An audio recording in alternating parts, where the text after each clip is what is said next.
Yang membuat Abdurrahman bin Auf ini jaya jualannya, Bu, dia untung tipis, yang penting cash putaran kencang. Itu yang rahasia keberhasilan Abdurrahman bin Auf. Kalau kita modal murah, jual mahal, Pak. Jadi orang tidak balik-balik sama kita lagi. Itu kita salahkanlah Allah nih, sepi betul dagangan nih. Ngapalah Allah sakit hati sama saya ini, padahal saya rajin sedekah.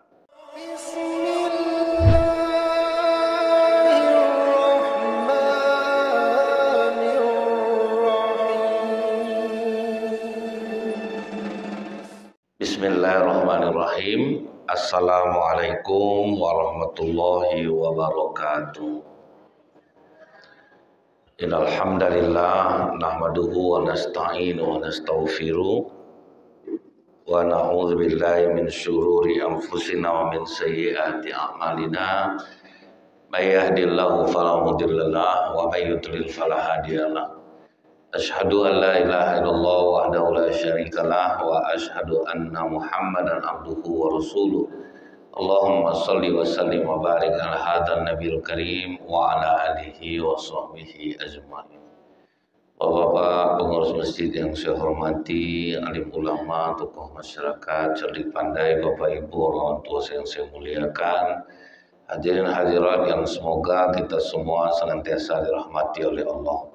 Dan henti-hentinya kita selalu berzikir kepada Allah dan mengucapkan alhamdulillahirabbil alamin. Allah masih berikan kita kekuatan iman hingga kita hadir di masjid ini. Semoga Allah senantiasa mencurahkan nikmatnya, yang dengan nikmat itu kita semakin dekat kepada Allah.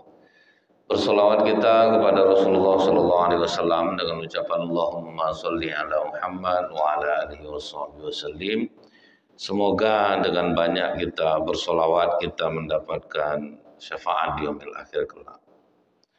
Imam Ahmad meriwayatkan dari Anas, ketika Abdurrahman bin Auf ini baru datang di Madinah, dia dipersaudarakan Rasulullah dengan Sa'ad Ar-Rabi. Jadi yang muhajirin dipersaudarakan dengan Ansor. Tapi betul-betul itulah nikmat yang dikasih Allah, Bu, ya. Dikasih Allah kasih sayang yang begitu tinggi, Pak, di hati orang-orang Ansor. Jadi memang Allah yang menanamkan rasa sayang itu. Dalam hal pernikahan kan juga gitu, Pak. Dititipkan Allah rasa sayang di hati kita kepada pasangan. Nah, itu memang Allah yang menitipkannya, Pak. Tidak jarang orang dalam rumah tangga itu bagaimanapun bencinya, tapi tetap rasa cinta yang membuat mereka bersatu sampai tua, walaupun banyak masalah. Karena sudah cinta. Saking kuatnya persaudaraan mereka, begitu dipersaudarakan kepada Sa'ad Ar-Rabi ini, Bu. Apa kata Sa'ad Ar-Rabi ini? Abdurrahman, aku ini orang paling kaya di Madinah. Kau silahkan mau ngambil berapa saja hartaku, ambil. Istri aku ada 4, kau pilih lah mana mau, nanti aku ceraikan. Nah, nikah kau sama dia. Sampai sedalam itu, Pak. Nah, itulah rasa cinta itu, Bu, ya. Bini'mati ihwana itulah, Pak. Nikmat persaudaraan. Kuat terjalinnya. Kemudian, Pak, justru Abdurrahman bin Auf begitu ditawari kesenangan seperti itu, tidak mau dia, Pak. Tunjukkan saja kepadaku di mana pasar. Nah, kalau kita gitu kan, pilihlah nih, langsung milih itu, Pak. Ambil harta separuh, ambillah istrinya, ceraikan istrinya, ambil pula. Jadi itu pula lah, Bu, ya, berarti yang membuat orang Ansor cinta kepada orang Muhajirin itu tidak punya kepentingan apapun tentang dunia kepada saudaranya Ansor. Jadi ketika kita berteman tanpa ada maksud, maka rezeki akan mudah datang. Tapi kalau kita berteman karena ada maksud, kita akan hina jadinya. karena pergaulan yang seperti ini yang lebih besar, lebih banyak sekarang nih Pak. Berkawan sama orang karena ada manfaatnya. Kalau tidak ada, tidak mau. Itu pula ketulusan Abdurrahman bin Auf. Dikasih harta, dia cuma tanya di mana pasar. Aku akan berjualan di sana. Pertama kali Abdurrahman bin Auf jualan tuh Pak, dipandangnya dulu di pasar tuh, diam dia dulu di pasar, tengoknya apa yang jarang dijual. Oh, rupanya alat-alat pertanian. Dicarinya, aku ambil dulu, nanti sore aku bayar. Mulailah dia jualan Pak. Yang membuat Abdurrahman bin Auf ini jaya jualannya Bu, dia untung tipis, yang penting cash putaran kencang. Itu yang rahasia keberhasilan Abdurrahman bin Auf.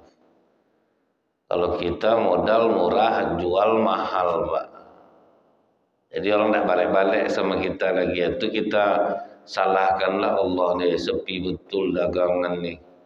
Ngapalah Allah sakit hati sama saya ini, padahal saya rajin sedekah. Barang kita tuh apa mahal gitu Pak ya. Kalau mahal sesuai kualitas, mau orang ini kadang tidak sesuai pula sama kualitas. Jadi bukan Allah yang salah, yang ngantar rezeki itu Allah Pak. Berarti Allah mau ngantar apa penghalangnya di kita nih. Apa yang menghalangi? Nah, Abdurrahman bin Auf mulai hanya waktu sebulan aja Pak, udah bisa dia nyewa kios. Itulah kegigihan dia. Jadi cara dia Bu, apa yang jarang dijual orang di sini, itu yang dia jual.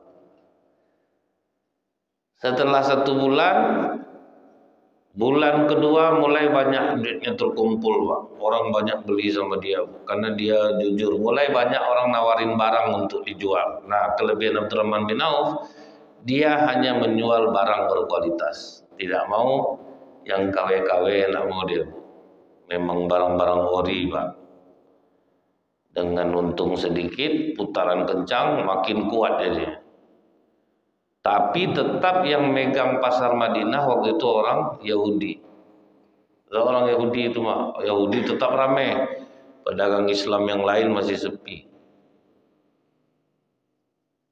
Jadi mengadulah orang kepada Rasulullah. Sepi betul dagangan. Padahal kita jual sama dengan orang Yahudi.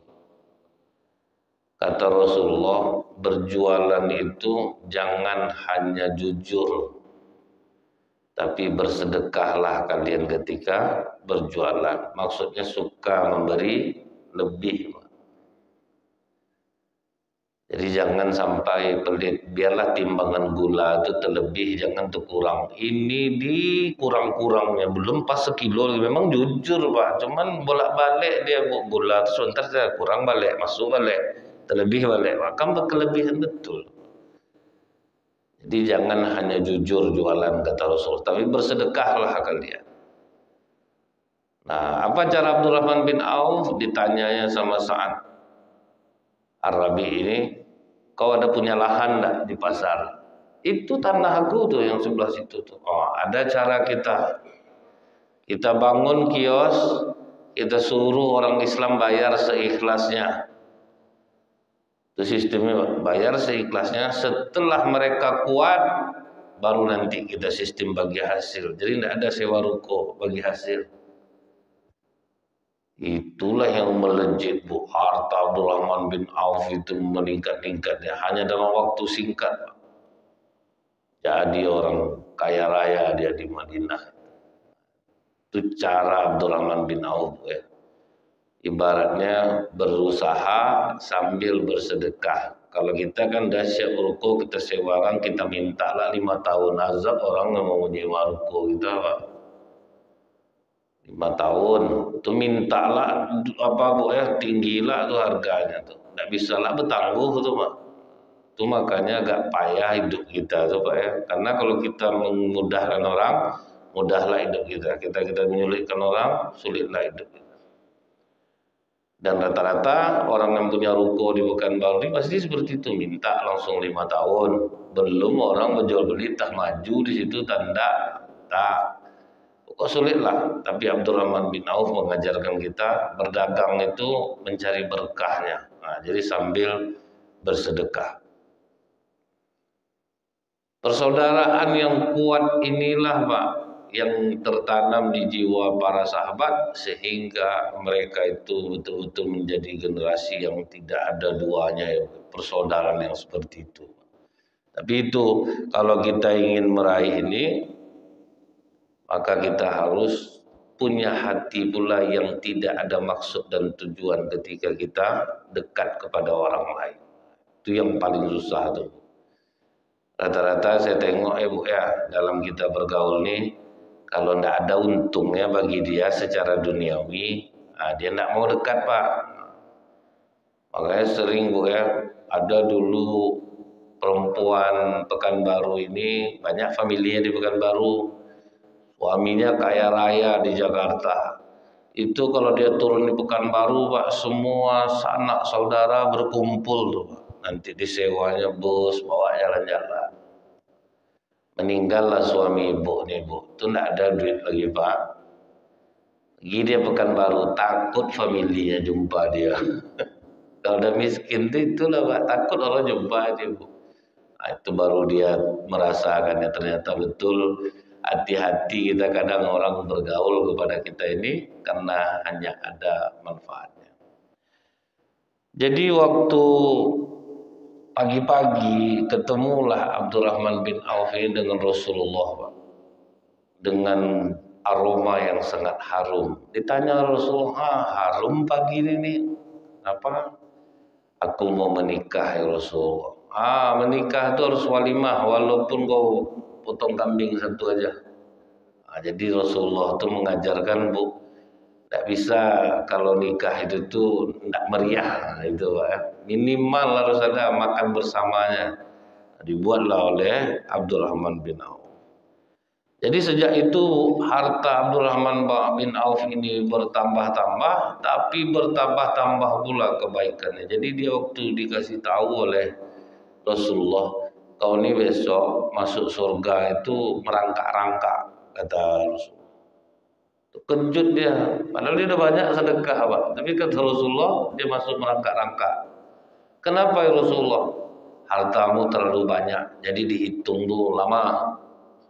Sejak itu makin dia banyak sedekah, makin banyak pula masuknya Pak. Makin besar dia sedekah, makin besar pula masuknya. Sampai dikatakan orang waktu dia meninggal itu harta yang tinggalkannya kalau dirupiahkan 30 triliun Pak. Itu kekayaan Abdurrahman bin Auf. Kaya raya orang Islam ini sebetulnya Pak. Jadi yang dikatakan zuhud terhadap dunia itu, kita kuat mencari dunia, kaya, tetapi hati tidak lekat dengan harta itu. Nah, itu maksudnya. Bukan berarti tidak kerja-kerja, duduk aja di masjid berzikir, berdoa dari pagi sampai sore. Umar bin Khattab yang menengok orang macam itu diusirnya dari masjid. Langit tidak akan menurunkan gunung emas, keluar kau. Diusir tuh Mak. Jadi Abdurrahman bin Auf ini Bu ya, herannya dia makin banyak dia sedekah, makin besar terus uang masuknya. Nah, itulah penting dia udah banyak betul sedekah. Kalau kita lihat dalam kitab Kisah Anbiya, nabi yang terakhir masuk surga adalah Nabi Sulaiman, Pak. Bukan karena dia masuk neraka, enggak. Karena menghisap harta dia. Raja yang paling kaya kan Nabi Sulaiman. Jadi Allah itu tetap fair Pak, dihitung. Walaupun Nabi sendiri. Jadi kalau banyak harta, itu yang kata Rasulullah merangkak-rangkak.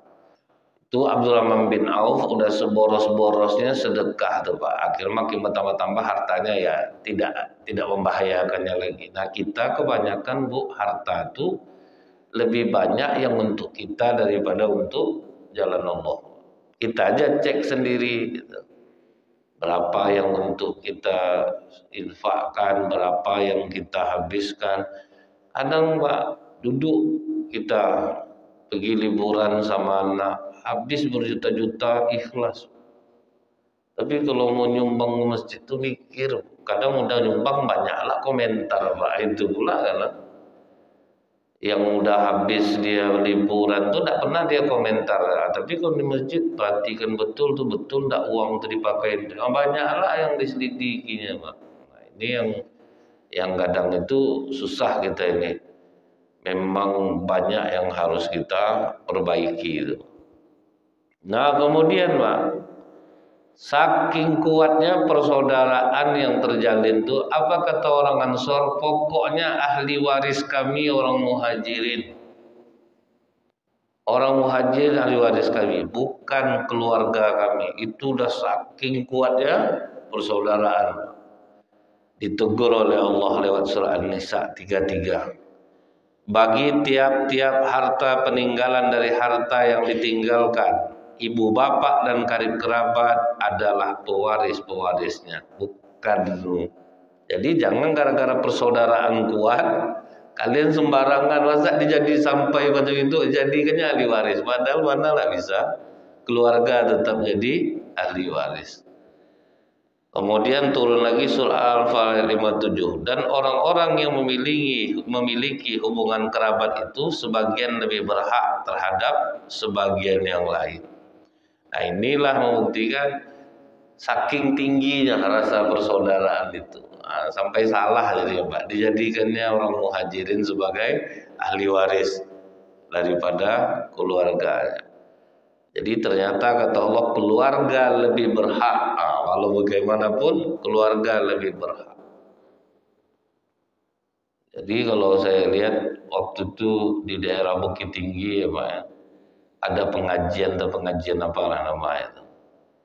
Guru lebih tinggi daripada orang tua. Jadi kalau gurunya yang menyuruh Pak kemana saja, apa saja kebutuhan gurunya dia mau. Tapi karena orang tua tidak ikut alirannya, sampai dia hanya ngomong ke orang tua, tidak akan bertemu kita di surga Pak Mak. Nah, itu Pak. Jadi guru di atas segala-gala. Wah ini udah meleset nih. Bingung juga gurunya ngajarkan apa itu Pak ya. Sampai tidak berbakti anaknya sama orang tua jadi Bu. Dan itu lumayan banyak di Bukit Tinggi itu Pak. Bukit Tinggi cukup banyak. Dia ada yang baiknya mereka masih sholat berjamaah, tapi kalau yang hendaknya lagi mereka tidak lagi sholat, bukan sholat berjamaah, tidak lagi sholat. Aduh, dan dia menganggap aliran dia yang terbaik. Pokoknya ngeri lah Pak, udah saya coba dialog sama mereka keras Pak, padahal orang awak juga Pak ya. Ternyata ada banyak juga lah, lumayan Bu. Bingung juga saya apa yang diajarkan itu. Pokoknya kalau sholat itu diwakilkan ke gurunya kalau tidak salah, itu setor per bulan Pak. Banyak tidak tercium tuh Pak gerakan mereka itu, padahal lumayan jumlahnya. Lumayan jumlahnya. Kalau yang di Payakumbuh itu bagus Bu, sholat sholat berjamaah masih oke lah. Tapi kalau yang ini memang guru dan kawan-kawan itu melebihi keluarga. Jadi itu apa namanya itu sampai sekarang tak masih ada, tak hendak ada lama pula tidak jumpa Pak ya. Cuman yang pernah saya jumpai itu pokoknya guru lebih tinggi daripada orang tua tidak masuk ke pengajian itu tidak akan bertemu di surga. Nah, itu dah klaim dia. Kalau Allah langsung dibatas Allah Bu. Orang Ansor saking baiknya dijadikannya orang Muhajirin sebagai ahli waris, tidak boleh kata Allah. Keluarga, kerabat jauh lebih berhak daripada mereka orang Muhajirin sekalipun mereka sangat baik dan disayang oleh kaum Ansor. Nah itulah nikmat persaudaraan. Kuncinya itu ternyata jangan ada maksud ketika berteman dengan orang. Kalau udah ada maksud itu tuh ya itu yang membuat kita hina nanti jadinya. Jangan sampaikan ada maksud. Kalau saya lihat Bu ya di beberapa masjid kalau ada donatur yang rajin nyumbang makanan gitu Pak ya, itu yang lain tidak mau nyumbang lagi Pak. Bahkan bawa tupperware lah ibu-ibu yang lain itu dari rumah penyalin makanan yang di masjid tadi itu Pak. Itu cukup banyak tuh. nyumbang enggak, sudah tuh mengambil lauknya banyak pula disalin gitu. Awalnya saya sangka pandai-pandai saja ngomong itu, rupanya betul terjadi Pak. Habis ceramah apa kata Pak? Betul kata Ustaz. Jadi ibu itu aja lah terus tuh yang nyumbang tuh. Sudah tuh ibu-ibu yang lain tuh dibawanya Tupperware dari rumah. Jadi kalau udah ada acara makan di masjid Pak, ibu-ibu tuh bawa Tupperware dari rumah. Jadi habis sama dia yang dibawa pulang aja Pak. Orang kadang di masjid nggak dapat lagi. Nah, itu jadi sejak itu adalah Dewan Pengawas Makanan namanya Pak. Jadi tegak loh situ tuh. Siapa yang bawa Tupperware nggak boleh. Mau makan di sini ya nggak dapat lah. Harus ada Dewan Pengawas Makanan tuh nampaknya Pak. Bisa enggak? Itu yang menyebabkan orang banyak jadi orang miskin tuh salah satunya mereka sendiri yang memiskinkan dirinya. Orang kaya itu kan hobinya memberi Pak, dia tidak menerima. Ini dia menerima terus ada yang gratis terima itu tambah miskin hidup jadinya. Tirulah mental seperti Abdurrahman bin Auf. Dikasih duit enggak? Tunjukkan saya pasar. Tidak ada istilahnya mengemek-ngemek Bu ya. Ialah kasih laku, bantu laku, tidak ada. Kemudian Pak, apalagi persaudaraan mereka kata Abu Hurairah. Orang-orang Ansor itu kan mereka bercocok tanam Pak. Tanam kurma itu orang-orang Madinah banyak dulu. Orang-orang Muhajirin, apa kata orang-orang Ansor? Ya Rasulullah, kami punya kebun. Kalau kau mengizinkan, akan kami bagi dua hasil kebun kami ini, hasilnya untuk orang Muhajirin. Terus kata orang Muhajirin, bagaimana ya Rasulullah? Di samping Rasulullah, orang-orang Muhajirin ini orang-orang yang tidak pandai bercocok tanam. Mereka rata-rata pedagang. Jadi bercocok tanam ini tidak pandai, jadi petani tidak pandai. Apa kata orang Ansor? Tidak usah, mereka santai saja, kami yang akan membagi hasil kurma kami. Itulah Pak. Kalau memang itu bidangnya, tidak masalah. Kami yang mengolah, nanti kami bagi. Nah, itu kan berat tuh Pak. Kalau kita itu macam itu tuh Bu. Kerja ndak awalan bagi aku sekali dua kali, mau aku lama-lama ndak enak. Nah, kan gitu sifat orang biasanya Pak. Tapi ternyata Rasulullah paham dengan hal itu Bu. Begitu perang Khaybar banyak dapat harta, apa kata Rasulullah? Stop bantuan kalian orang-orang Ansor, karena kita sudah dapat harta dari perang Khaybar. Dan sampai disitulah orang Ansor membantu ekonomi orang Muhajirin. Jadi memang membantu itu ada batasnya Bu.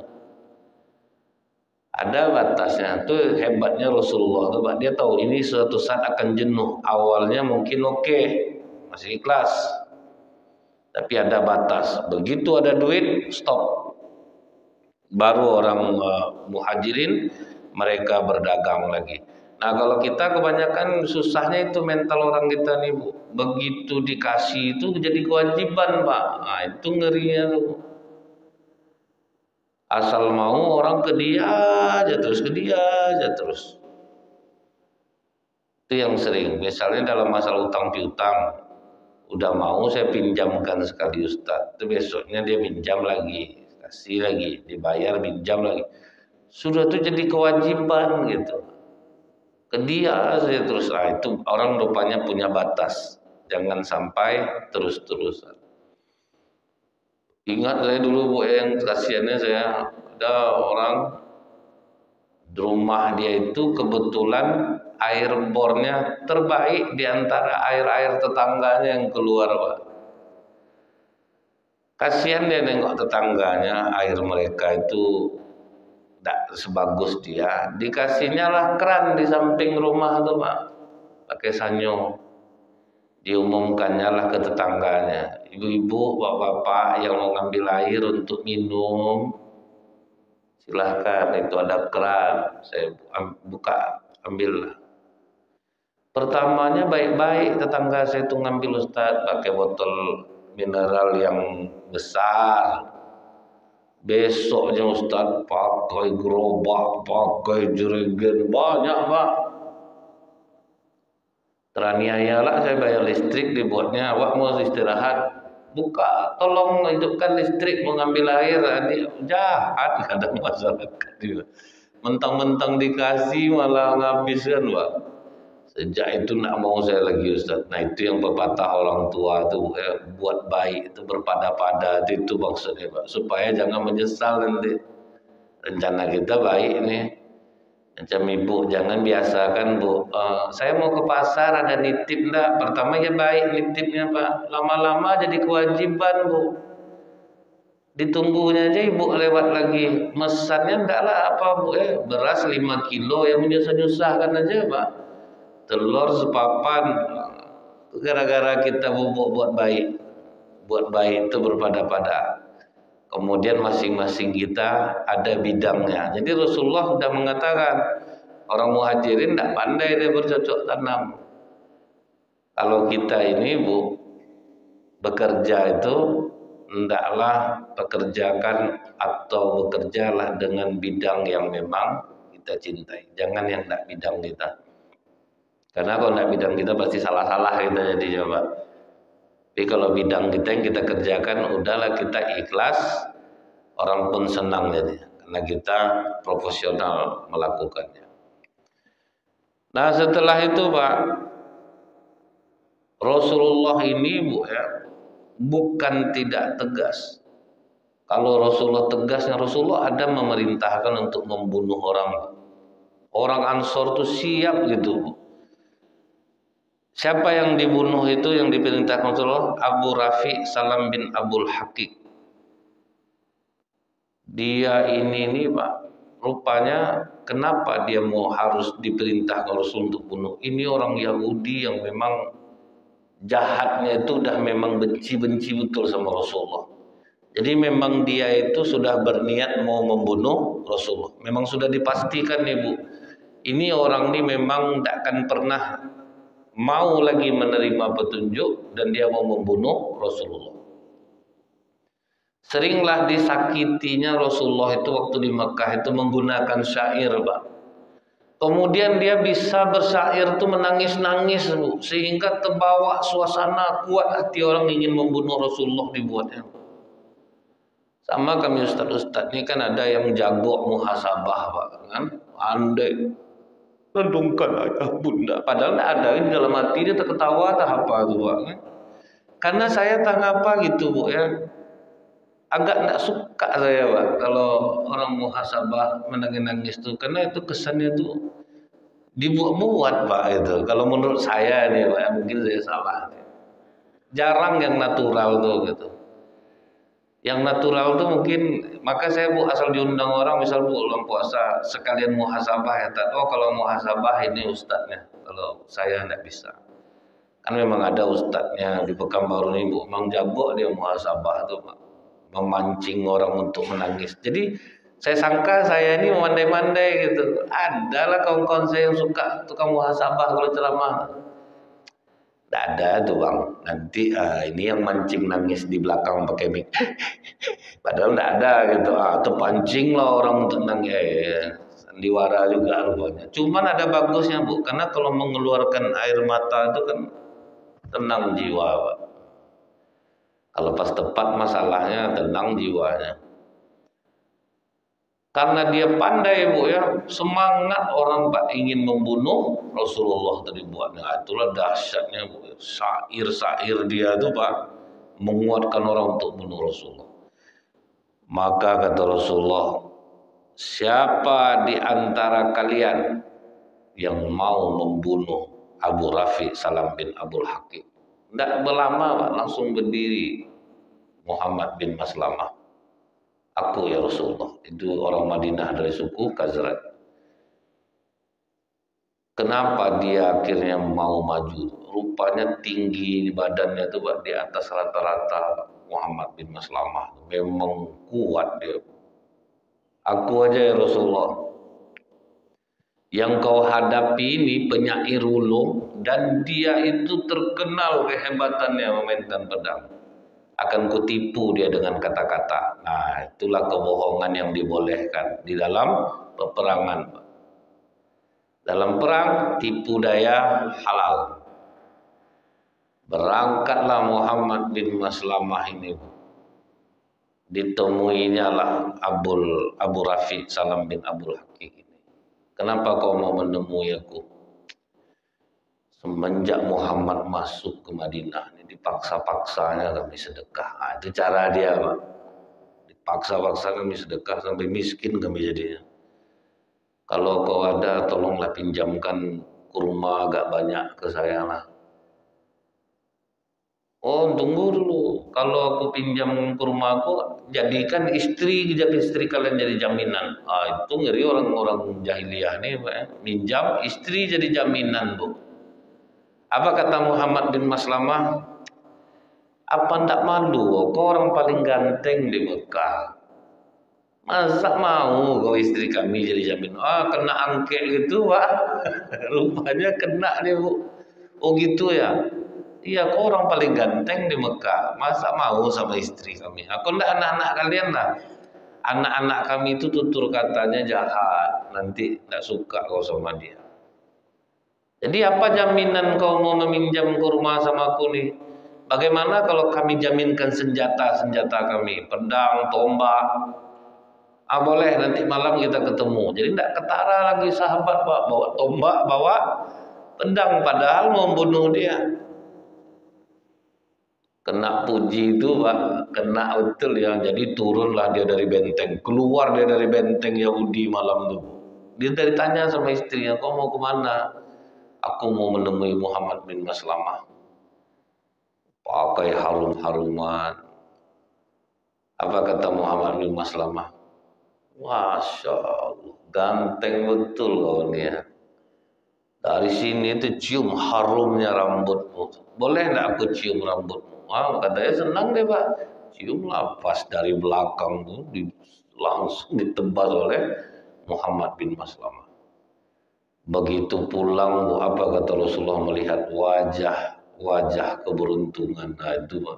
Jadi Rasulullah itu ada juga, Bu, menguji kesetiaan para sahabat itu dengan memerintahkan dia seperti ini. Jadi datang orang bilang Rasulullah ini lembut, terus tunggu dulu. Kalau memang pada satu masalah yang memang tidak akan mungkin berubah, Rasulullah keras, Bu, tegas. Rasulullah langsung yang memerintahkan siapa yang bisa membunuhnya.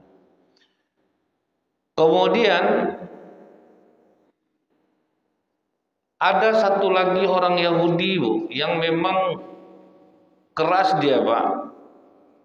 Disuruh juga membunuh. Siapa membunuh? Nah, ini Abdul Hatik yang maju, Pak.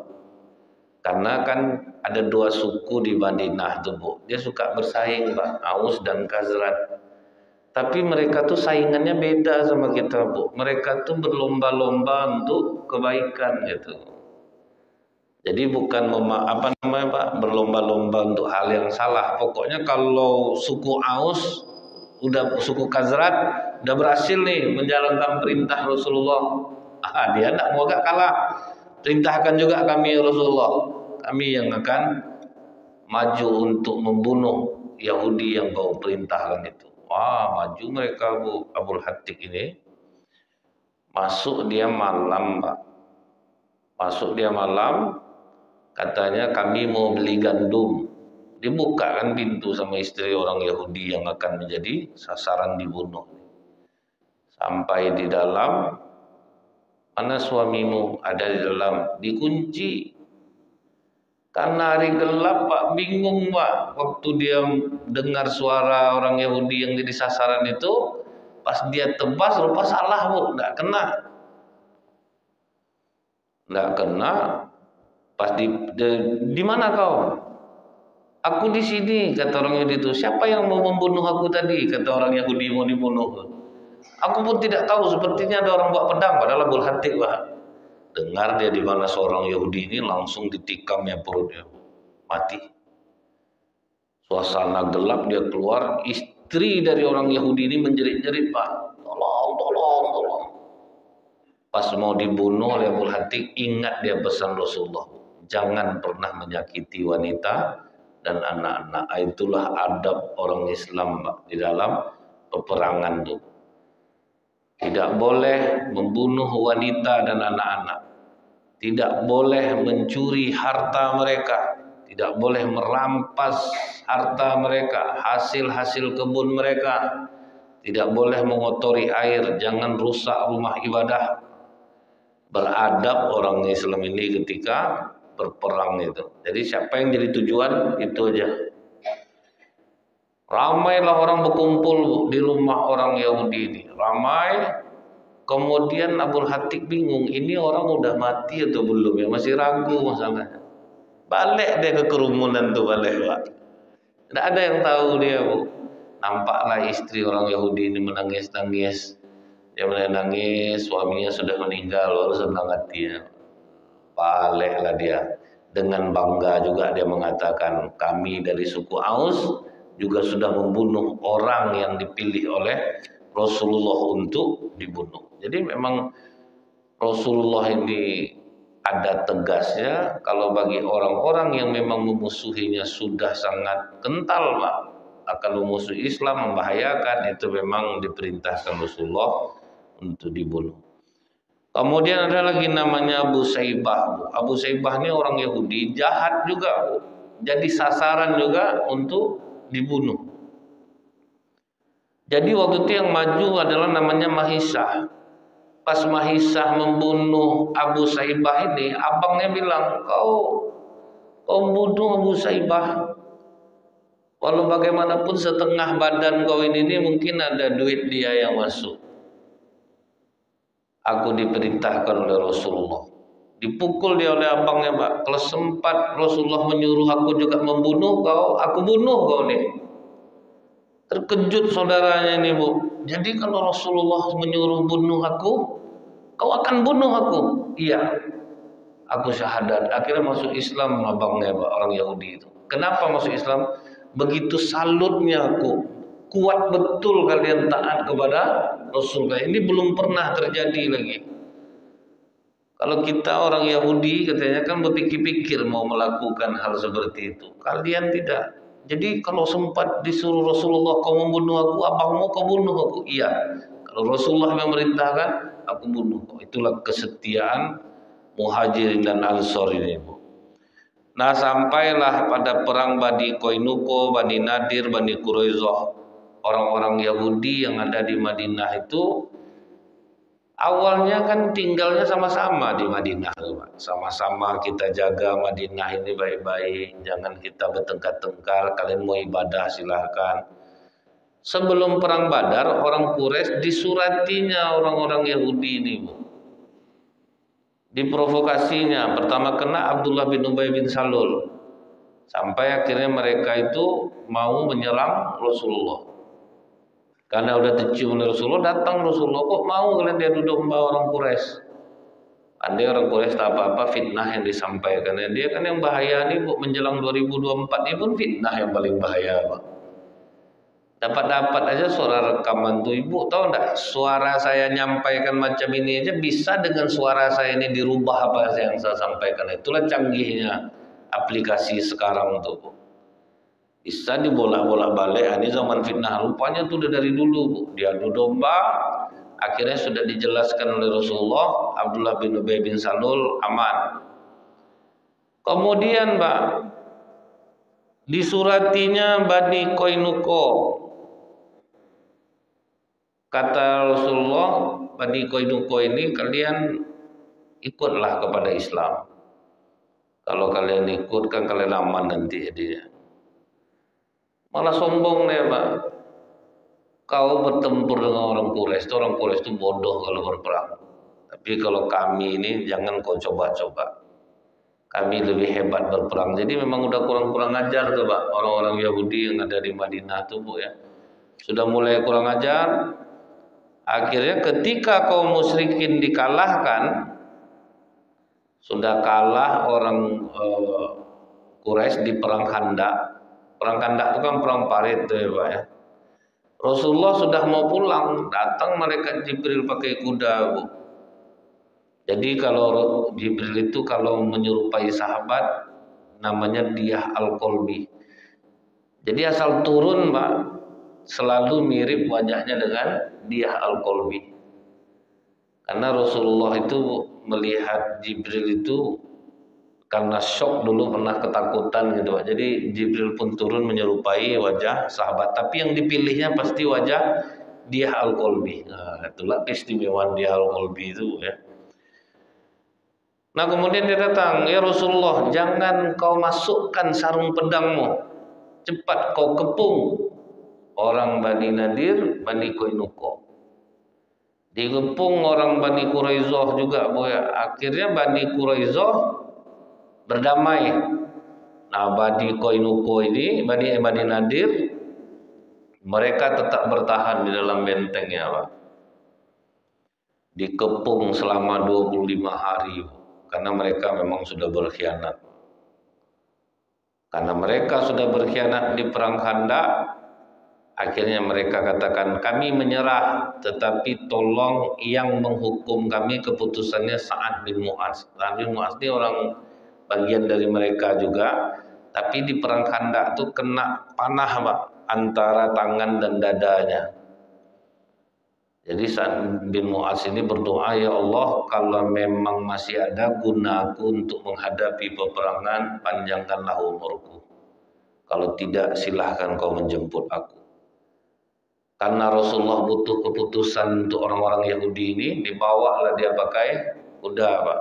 Dibawa dia pakai kuda baik-baik, sampai di tempat itu ditanya oleh Rasulullah, sekarang kau yang memutuskan hukuman apa yang pantas untuk orang-orang Yahudi itu. Lupa tegas Sa'ad bin Mu'adz, bunuh semua laki-laki mereka, tawan perempuannya. Setelah itu mereka yang harta-harta mereka kita sita. Kata Rasulullah, kau telah menghukumi mereka seperti hukuman dari Allah dari langit untuk orang-orang yang berkhianat. Jadi kalau orang-orang berkhianat ini Pak, memang nggak bisa lembut-lembut Pak. Dulu ingat Ibu enggak, Presiden Saddam Hussein, kalau orang berkhianat itu apa hukumannya Pak? Dipasangnya granat di badan orang itu, diledakkan dia Pak. Kan banyak orang benci dulu dengan Saddam Hussein. Sekarang apa kata rakyat Irak? Asal lewat dekat patung Saddam yang dijatuhkan itu menangis mereka, menyesali. Ternyata betul yang dilakukan oleh presiden mereka. Banyak menyesal. Dulu dilawannya gara-gara fitnah. Rupanya ketegasan Saddam Hussein itu beralasan Pak. Kenapa sama orang berkhianat dia seperti itu? Ternyata memang harus seperti itu. Macam Presiden Gaddafi sekarang Bu, sampai kata rakyatnya kalau bisa dihidupkan Allah kembali, kami akan berjuang bersama Gaddafi. Gaddafi itu coba Bu, orang nikah dibiayai negara, dikasih rumah, listrik gratis, pendidikan gratis, sakit hati orang. Difitnah mau juga, itulah bahayanya fitnah ini. Jadi mudah-mudahan kita diselamatkan Allah daripada fitnah. Dan jangan sampai kita berteman dengan orang karena ada manfaat, dan kemudian kita menjelaskan sedapat mungkin kepada orang ketika orang memfitnah. Seperti semalam yang banyak orang mengatakan Rasulullah ini pedofil sama anak kecil. Tuh Aisyah masih kecil. Saya jawab, ada pernah nggak orang Quraisy yang protes masalah Rasulullah nikah dengan Aisyah? Coba kasih saya satu aja riwayatnya. Nggak ada. Berarti masyarakat di sana itu hal yang biasa, pernikahan seperti itu.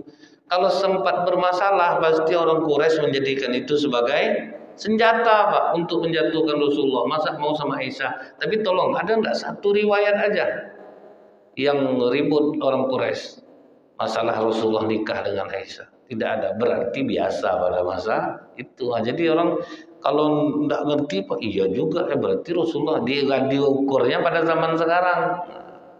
Jadi mudah-mudahan ini semakin menguatkan iman kita. Lebih kurang saya mohon maaf. Subhanakallahumma bihamdika asyhadu an la ilaha illa anta astaghfiruka wa atubu ilaik. Assalamualaikum warahmatullahi wabarakatuh.